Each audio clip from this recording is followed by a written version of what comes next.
come on, ladies and gents.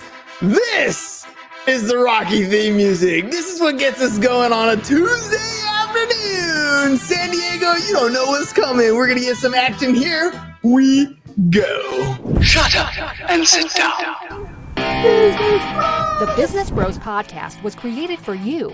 Learn from the business professionals who come to share their stories. Find out what's working in business and social media, what's hot and what's not, straight from the mouths of successful entrepreneurs out there doing the real work. And now, welcome to another episode of Business Bros. Trumpets, come on, man. You know, those trumpets make all the difference in the world, right? Like, without that, makes all the difference in the world. All right, Ham, let's do this thing, dude. I don't know. That gets me pumped. Here we go. Drop some music, bro. All right, all you business pros out there. Before we jump into the show, just a quick reminder to please subscribe on whichever platform it is that you're listening to us on today. Give us a like, give us a follow, subscribe, and drop a review. Help other like-minded business owners find value from our awesome guests while we rise up in those podcast rankings. We'll sincerely appreciate every single one of you for it. And if you want to be a guest on the show, we'd love to have you on to learn from you as well. Go to www.businessbros.biz, schedule your time, and don't forget to follow us on all our social medias at Business Bros Pod. All right, everybody, we're so excited and honored to bring another incredible guest to the Business Bros Pod. Today's guest ran her own creative business for over 20 years, and like many entrepreneurs, she had a love-hate roller coaster relationship with her business. At first, she absolutely loved it. She was successful and blew all of her clients away. But with mastery came complacency, and after a while, our guest found herself waiting for the muse to strike, all the while getting lost in a rabbit hole of distractions. After nearly losing a significant long-term contract due to her inability to stop procrastinating, our guest began to wonder what was holding her in place. She found her answer in neuroscience, and now she's on a mission to help you be the action hero of your own life and turn your vision into reality. So if you want to learn to rein in your brain, interrupt self-sabotaging patterns, and take action in order to get what you want, tune in to learn from today's awesome guest. Joining us today from beautiful sunny San Diego, another homer, host of the Faster, Easier, Better show, and author of Done, How to Work When No One Is Watching. Welcome to the show, Ellen Goodwin.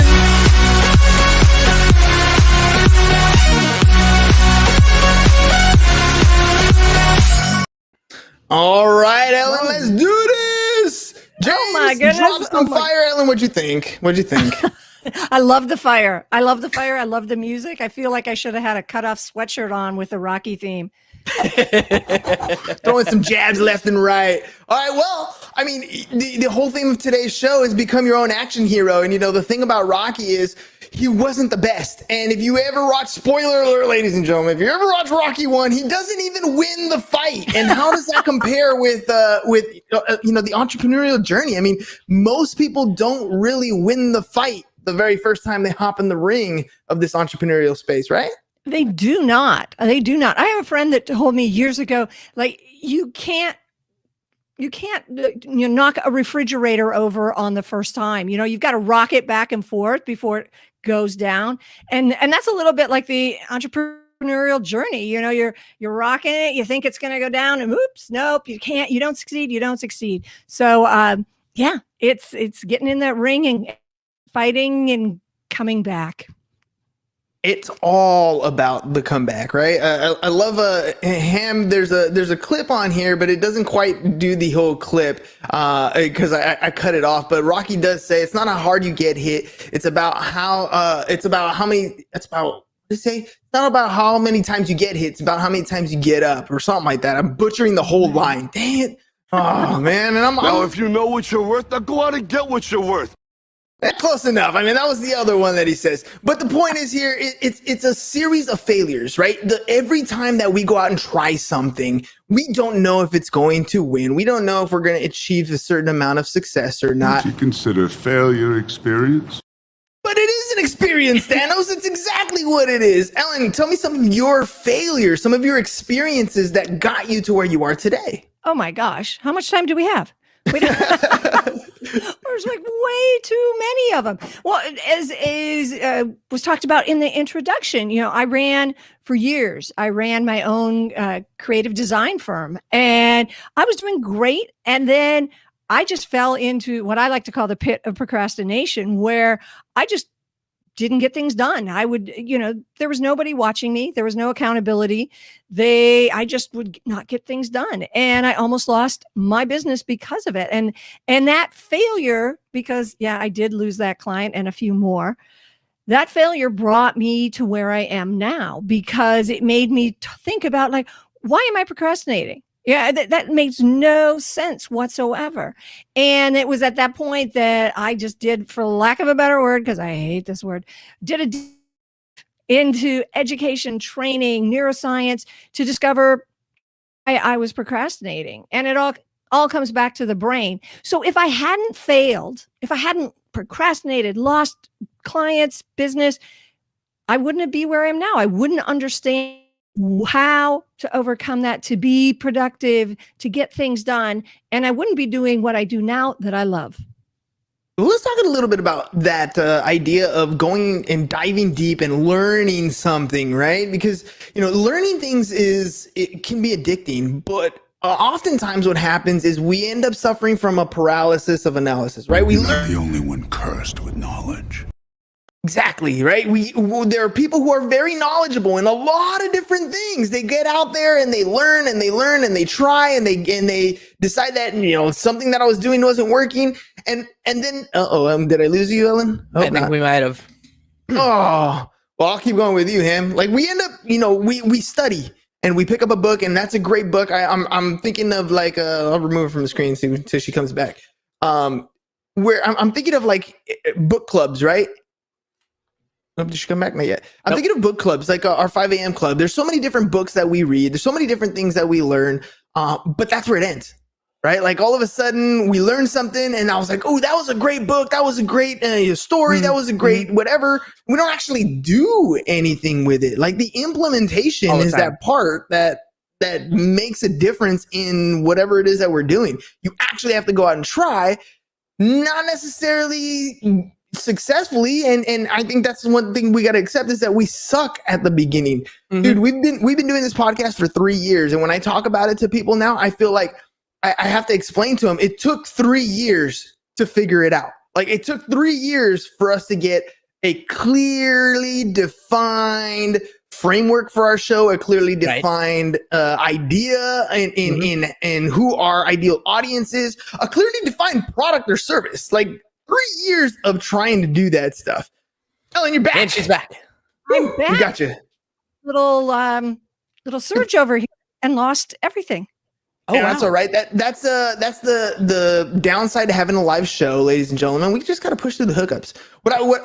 Through the hiccups, right? Through the hiccups. Hookups. Yeah. So what we were talking about here was, James and I have been doing this podcast for 3 years now. And when I explained to people that it took 3 years for us to really figure out and fine tune what we're doing, there was a lot of learning that was involved. We read a lot of different books. We learned from a lot of different people. But what set us apart is we were taking action along the way. Imperfect action, but taking action along the way. So you kind of mentioned before we lost you here, how you were taking a deep dive and learning a lot about neurolinguistics, learning about the brain. At what point did you decide, okay, I know enough to put something into action? Well, I put stuff into action for me right away.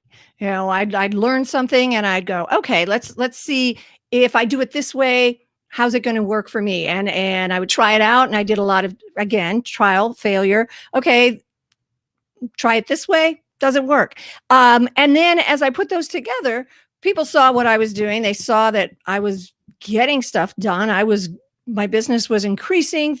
Things were going really great. And that's when people started asking me to help them. So I would say, it was a couple years of me doing trial, failure, figuring out the systems, tools that I could use.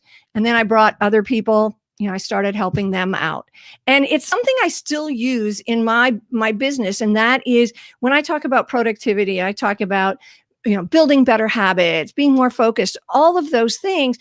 I don't tell anyone, okay, this is the way you have to do it. It's all trial and error. I can give you 5 different things that you can try, but I'm never going to tell you, you got to do this one thing. This is it. This is the only thing, because there is no just only thing, because I work differently than you work. And that's the important thing. So it was finding the options that work for me and the options that might work for you. And that's funny, because when we talk about procrastination, there are different reasons why people procrastinate, right? Most It could definitely. yeah, I mean, I know for myself, and this is something that for me has always been, I can't really explain it. I get competent at something to the point where I'm like, okay, I can do this really well. And then I stop. I don't push past that part. I'm thinking to myself, what's wrong with me? Like, I know I can get to that next level. Maybe it's the thought of that next level that is stopping me. That's a fear factor. Like, what if I am good at this? What have you seen? And when working with people and talking to people, their procrastination story, what is their reason why? And maybe your reason why you were procrastinating. We were on a break for sure. But procrastination, it's always sort of fear-based. It's fear of success, fear of failure, fear of the unknown. I mean, that's like, people procrastinate on things like, hey, I don't want to go to the dentist. Why do you not want to go to the dentist? Because I'm afraid what they might find out. I'm afraid of the unknown. So, I mean, we do that in business. We do that in life, but especially fear of failure, fear of success. If I'm too good, just like you were saying, if I'm too good, it's I'm going to have to work harder. If I'm excellent at this, people are going to expect this level, and I don't know if I want to do that level. And if I'm failing, it's because I don't know what I'm doing. And there's answers to all those different kinds of fear and the different kinds of procrastination. A lot of it is just breaking it down. I mean, you've heard this. Just break it down into small little bits. Don't be afraid of writing the whole book. Just write the first paragraph or a middle paragraph. You don't have to start in the beginning. That's the thing. People we put constructs on things that we don't need to have. If I want to write a book, there's nobody that says I can't write the middle chapter first. And if I want to learn how to do something, there's nothing that says, okay, you must do it this way, because everybody does things different. It's just looking at them, breaking it down, and facing what that fear is. Okay, if I'm afraid of going to the dentist, then I'm going to break it down. And my first thing is, I'm just going to call for an appointment. Yeah, it's funny because let's put these two things together, right? So we got people who are procrastinating on one side, and then you have the action takers on the other side, and the action takers can come in one of two ways, and one of them is they don't prepare for anything, they don't learn and prepare, and do any type of homework in advance, and they get out there and do, right? And they're gonna be looked at initially as the type of person who, dude, what the hell are you doing? Like, you messed that up. Like, that wasn't that obvious to you? No, it wasn't, right? You just see them hit roadblock after roadblock, fall on their face. But what happens with those people is, over time, those hard knocks become the lessons that they need. They're just not getting the same lessons out of a book. They're getting it in a different point of view. How do I make those two people come together? How do I get the person who won't take an action because all they're doing is learning about it? And how do I take this person who's taking on the action? How do I make them one and the same? Give me some strategies that we can use to help get a person to take that action that's necessary. Okay, so one of the things that you're talking about is, the difference between motion and action, because, there's action heroes. We mentioned in the beginning, there's action heroes. There's no such thing as a motion hero. And motion, those are the people that are planning. Planning is motion. Your brain thinks it's action because you're doing something. It's like making a to-do list in the morning. Your brain's like, oh, wow, look at all the stuff we did. And you didn't do anything. You just wrote stuff down. So you've got to take that, the people that are the motion heroes, and make them in the action heroes. And you're talking about people that are like just blindly in action. You know what? I'm going to learn to skateboard, but I'm just going to go to the skateboard park and I'm going to break bones and I'm going to learn from that. And you got the people that, like you said, read the books, watch the videos, put them together. So what I think is for both of them is a line in the sand, and just a figurative line in the sand. For those people that are planning and planning and planning, you have to this moment where it stops. And maybe, it's Tuesday at noon, no more reading, get into motion.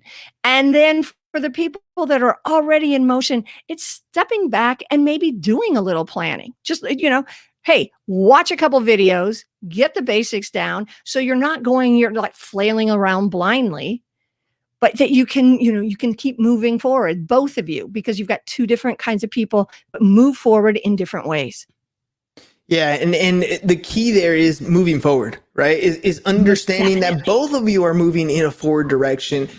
We don't need to suffer and in the spot of indecision. It's funny because James got me watching The Good Place. I hadn't watched it before, and so I started watching The Good Place. And there's a character on there. There's Chidi.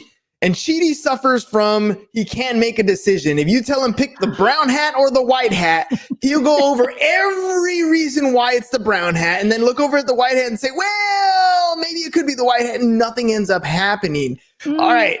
I have an answer for that. Okay. Yeah. Enlighten me, please. Because we do that. Let's say you have your to-do list and you've done your big things for the day, and now you've got all the little things left, and you could waste the whole afternoon deciding, well, I could do this, or I could do this, or I could do that. And what's better? And it sounds just like this guy you're talking about.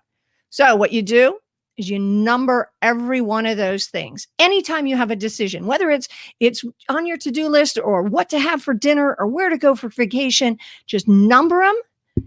And then you roll dice. Mm-hmm. And whatever number comes up, boom, that's what you do. I have dice on my desk for that very reason. Just roll the dice. And remember, if you've got more than 6 things to choose from, you can't start with number 1 because it's impossible to roll 2 dice and get a number 1. I like that. You are just fine by me. You're just like Two-Face, Harvey Dent, or the Joker. You're an agent of chaos. You're just gonna let fate kind of decide, because what you're describing here, and I think the reason why there's no 7, 8, 9, 10 is because you got to fine tune your priorities, right? At some point, you can make a list that's super long, kind of like if you're married, the honeydew list, right? It's super long. It's never going to end. But if you're trying to get to a certain destination, then there are 6 things that, I'm sure there's more, but there are a core 6 things that you need to get done. And if you get any of these done in a day, you're moving forward. Did I understand you correctly? Well, yeah. And what I was saying with the 6 is, like, sometimes you have this long list. I mean, you've got 10 items and you number them, but you have to start with the number 2 because you've got to roll 2 dice because you've got 10 items. But it's even better to have 6 or less items. I like that, because moving yourself forward, if you've got all of these things, you're obviously not focused in. But just don't waste time making decisions you don't need to make. And that's a way to procrastinate. It's a way to use up your mental energy. Just roll the dice. Today, Junior. That's when you got to get it done today. Today. Well, today we're talking to Ellen Goodwin. You can find information about Ellen on her website, ellengoodwin.com, scrolling across the bottom of your page. Ellen, what are we going to find when we go there? What are you up to today?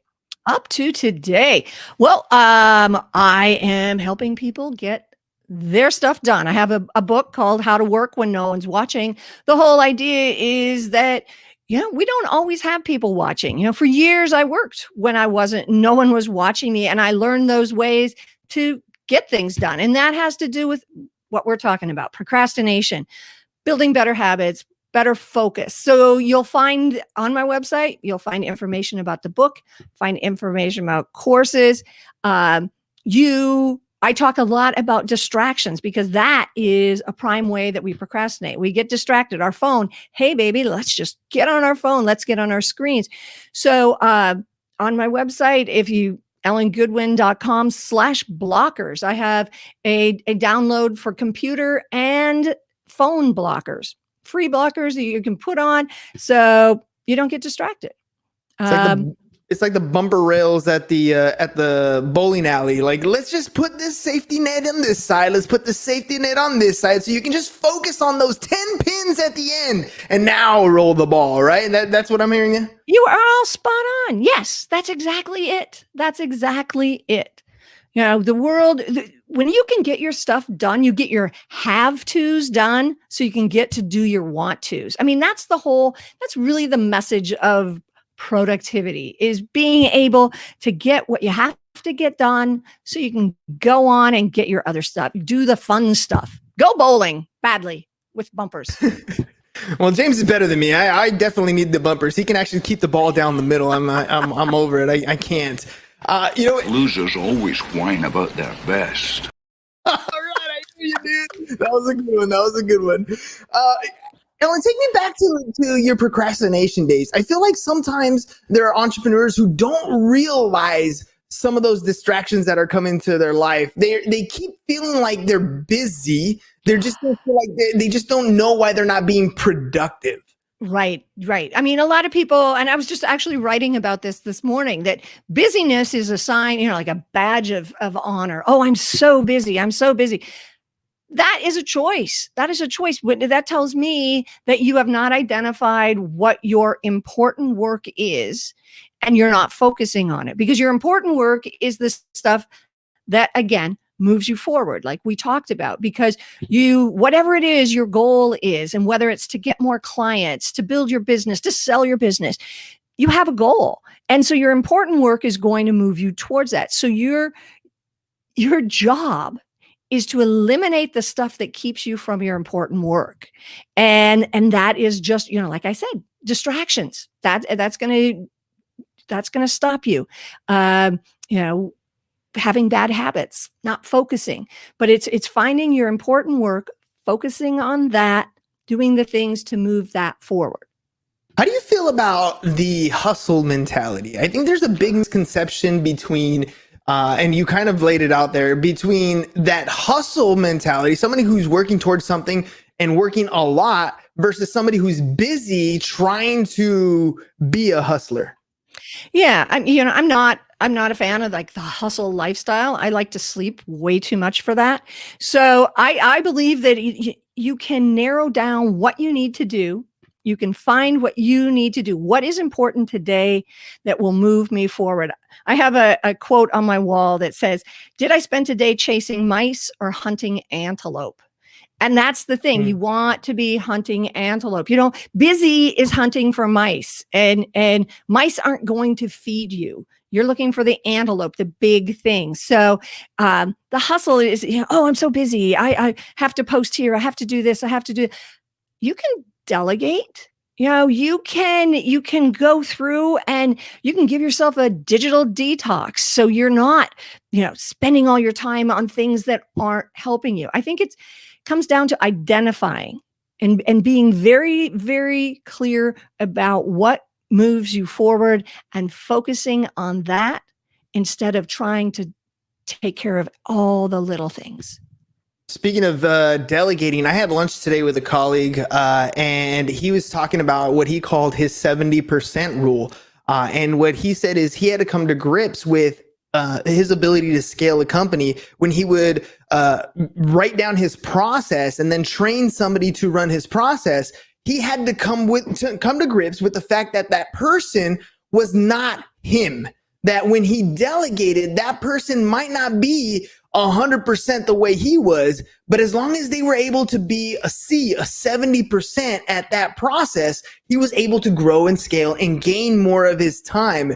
When you talk to people about, delegating, how hard is it for them to let go of that control because everything has to be perfect? Oh my God. Perfectionism is like one of the prime reasons people procrastinate, whether it is like, oh, I can't delegate this because they won't be perfect, or this isn't perfect.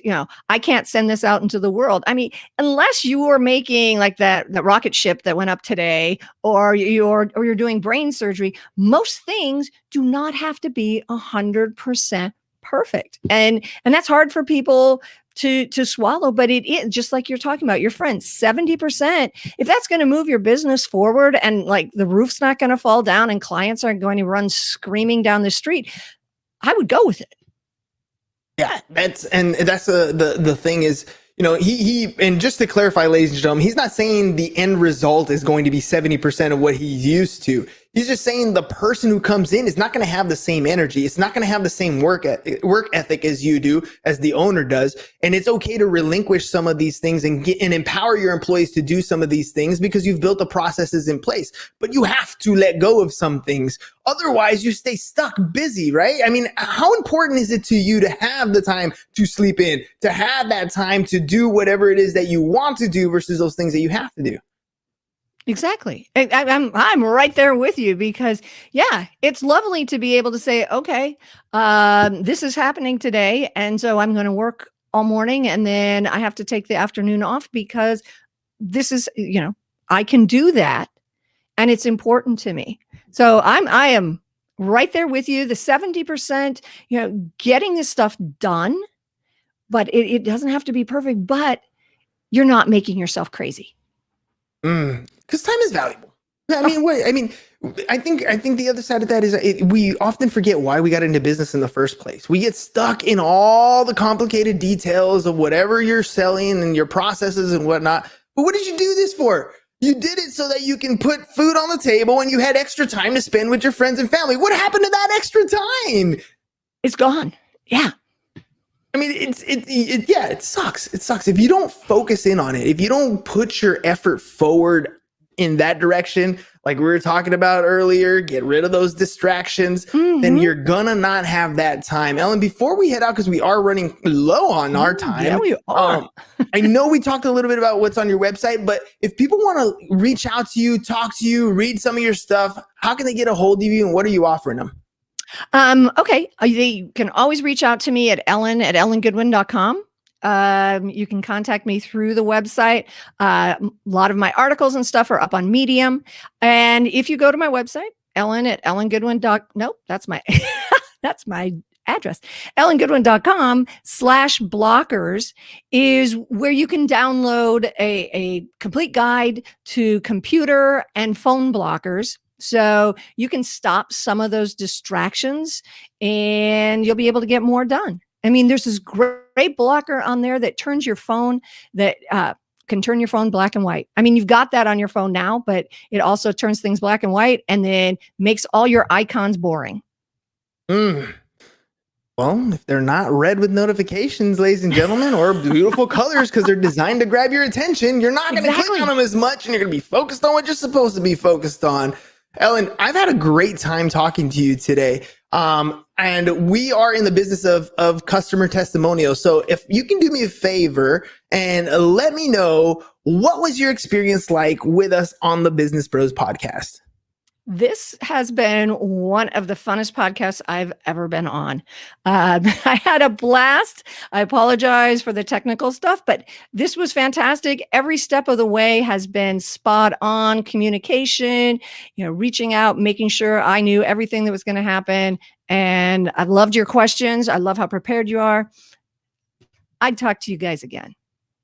Well, let me ask you this. Who do you think would be a good person to listen to the show? Like demographic wise, who should be listening to the podcast? Oh, well, definitely today, anybody who's procrastinating, but normally I'd say, someone that wants to be like succeeding, because I've listened to other of your podcasts and all the stuff you guys bring up is outstanding. So anyone who's rising up in business and wants to learn from great people, they should be listening. You heard it, ladies and gents. Look, that is the power of a testimonial. Ellen, I'm going to share with you the framework that we use to create amazing testimonials, just like the one you gave us right now. It's pretty simple, ladies and gents. Here's the framework, okay? There's no secret. It's pretty easy. The first thing we did is we did a little bit of homework. James did the fire intro. We told Ellen how awesome she is, because she is. She's totally awesome. Everything she's done in her career to date, and imagine what's going on in here in the future. Then the second part is we asked Ellen how amazing she is. Ellen shared with us all kinds of cool stuff that she's up to. She even got some blockers for you guys to help you guys out. So make sure you guys go to her website, ellengoodwin.com, and get those blockers squared away. And then the last thing we did after we gave her a great customer experience is we asked. You have to ask, ladies and gents. You can't get a customer testimonial without asking. Now, when it comes to the editing and doing all the actual testimonial stuff, we got you covered. All you got to do is go to businessbros.biz/testimonials, or just go to businessbros.biz, click on that testimonial button. We'd love to help you out. Because Ellen, how cool would it be if your customers were talking about you the way you talked about the Business Bros? That'd be pretty awesome. So you heard it, ladies and gents. Get out there, start making some more money. Turn your customers into your sales force, and that's what we do here on the Business Bros podcast. Ellen, thank you very much for being a guest and sharing your story today. Thank you so much for having me. This has been great. All right, ladies and gents, we'll see you guys again mañana. And you know what? I just can't go on without giving me some more Rocky. So let's do this one more time. We'll head out with the last little bit of Rocky. Dun-dun-dun. Enjoy the rest of your Tuesday afternoon, ladies and gentlemen. We'll see you guys again mañana. Peace. And we're out. Thank you for listening to the Business Bros podcast. Are you looking to get more clients or to increase your income? Hernan, the business bro, can help you generate referrals through the power of podcasting. And James, the insurance bro with Pipeline Insurance, can help you effectively add insurance to your existing business. If you are ready to create wealth today and generational wealth for tomorrow, email businessbros@seeusfirst.com to schedule a free consultation, or join the Business Bros Network, www.businessbros.biz.